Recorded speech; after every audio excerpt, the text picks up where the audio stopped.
Welcome back. So, as per usual, a lot has happened, and I have a real bad tendency of filming stuff, or not filming stuff, as I say.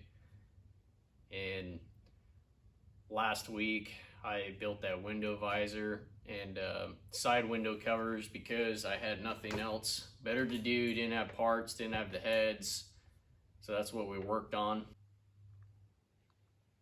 So basically the visor's based off of a Peterbilt or Kenworth bow tie visor.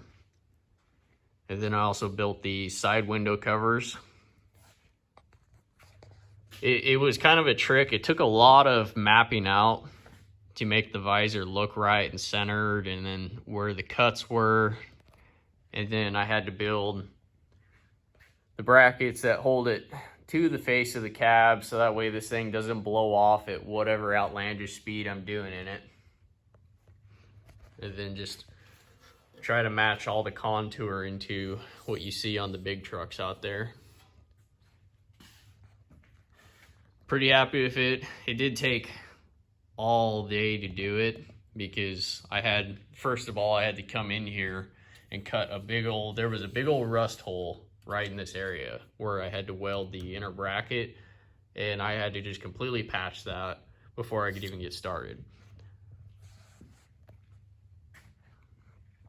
So one of the things I found out when making all of those brackets welded on the back of the visor was the cab is so rotten that when you shove a drill bit through it, it basically just presses right through it in some spots.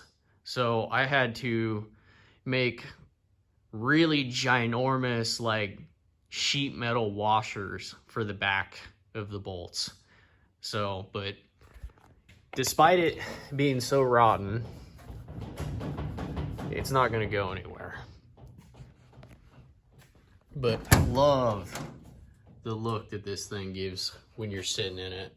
It looks just like the Peterbilt 379 I used to drive in. And it just has all the bling. Other than I need to get some stuff for building a set of bed sheet rails. My plan is I'm not gonna have fenders or anything. This is an open wheel rat rod, but I do want a pair of sheet metal, sheet aluminum actually, like really thin gauge aluminum bed rails that just come back here and end here, and it'll just be open back here. Just so that way it looks more like a truck instead of just a cab on a frame.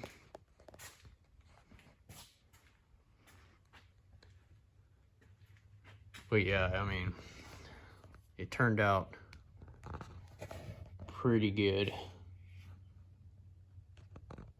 So the week after building the visors, I started doing motor work because we went to Justin's at Northwest Motor Machine down in Caldwell. And I got my cylinder heads back, and really nice. I was impressed. Look at these bad boys. They look like they're flipping new, and they are definitely not.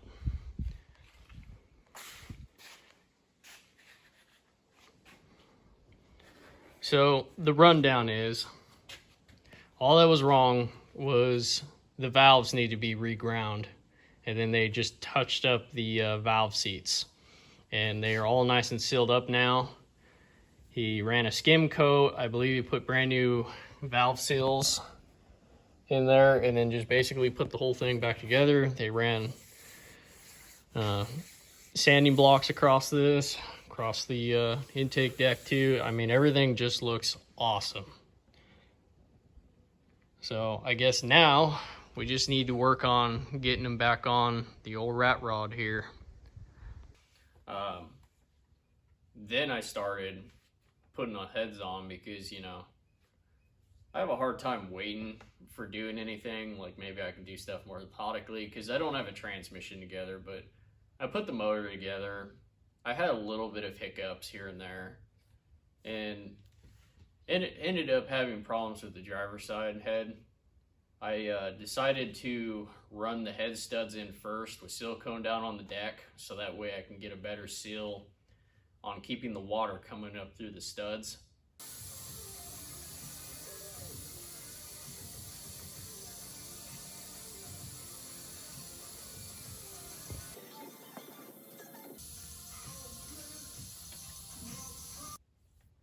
in doing that, when you bottom the stud out in the deck, what happens is wherever the end of the threads are, the shoulder will get into the deck in such a way, and then it'll kind of press it out of alignment, so not straight.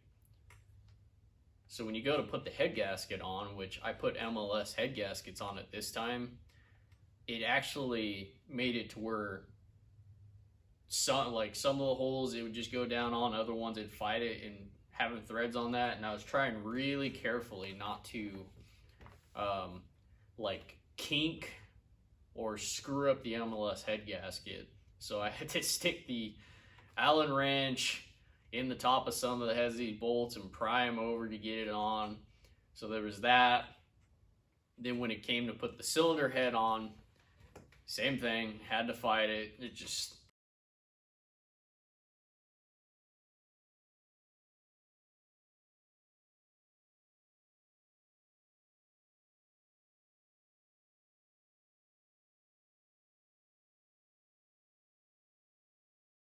And what I hate about doing that on aluminum head with all the studs doing that is it's dragging little bits of aluminum off the threads down below the deck. And that's not stuff that you want in between your head gasket. And then it got down onto the dowel pins that are in the big block Chevys. And that even fought me a little bit because they weren't like perfectly square. And like all of this stuff was just making me really nervous, but luckily I could look down in between the cylinder head and really look at stuff, still see a pretty good amount of stuff that was going on between the head gasket and the head surface. And there wasn't anything in between there, so we just worked it around for a while. It finally went on, and then just proceeded to go through torquing everything. Really boring stuff like lube up the frickin' ARP lube on the frickin' studs. The driver's side, I went about it differently. I just set the head on the dowel pins with the head gasket.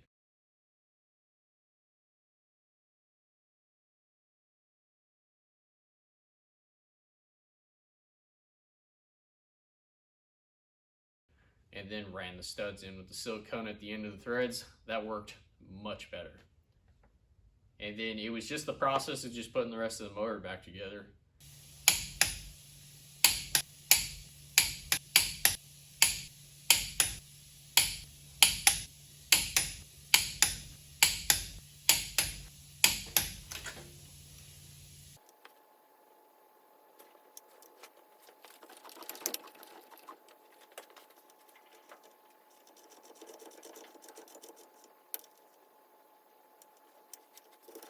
Real simple stuff like do the rocker arms, push rods, and then basically set the intake on it, all that stuff. Put the headers on, and with these headers in the turbo kit that I built for it, it's all rigid. There's no flex couplers.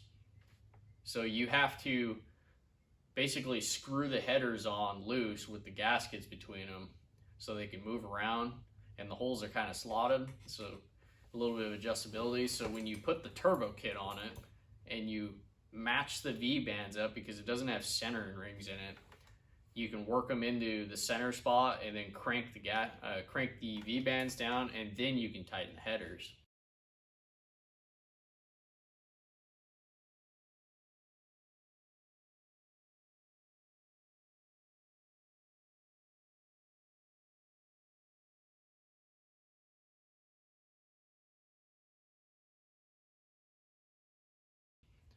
And put the rest of the motor back together. Luckily, it goes together pretty quick.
fired it up, got it up to temp,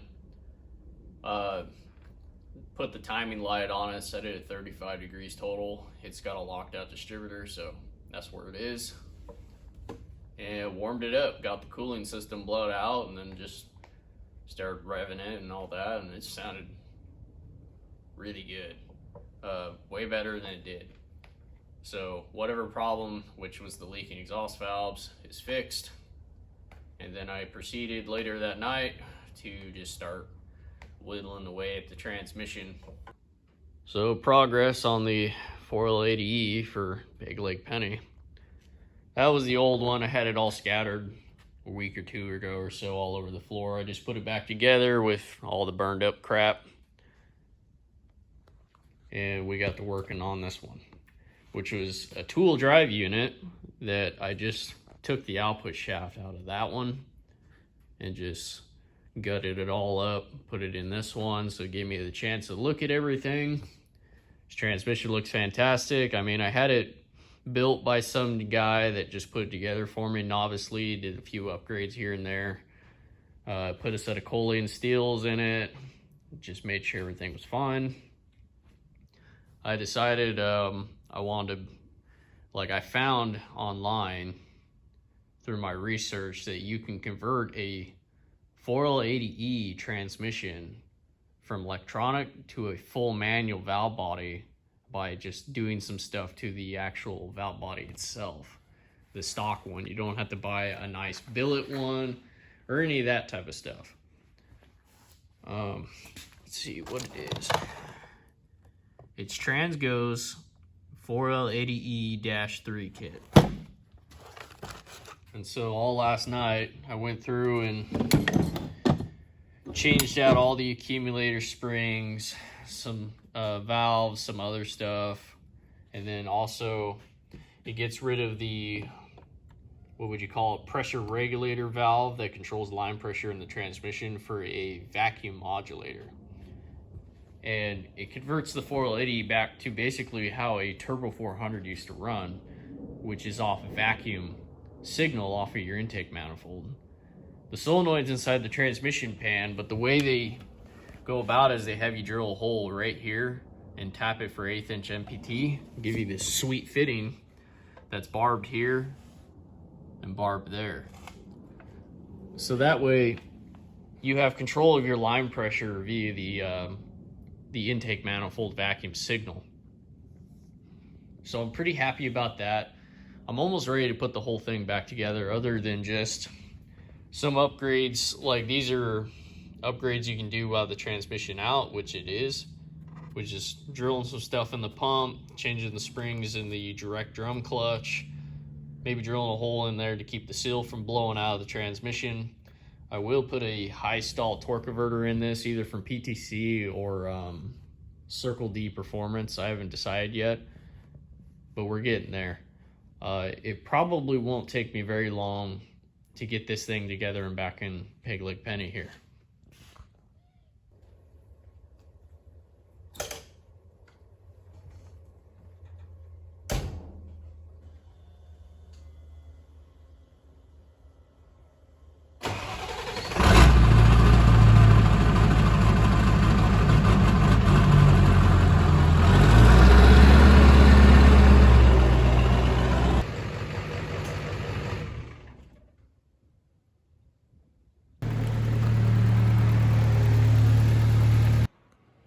Well, we got one more thing I gotta do, and I'm not gonna bore you guys with it, but let's see here.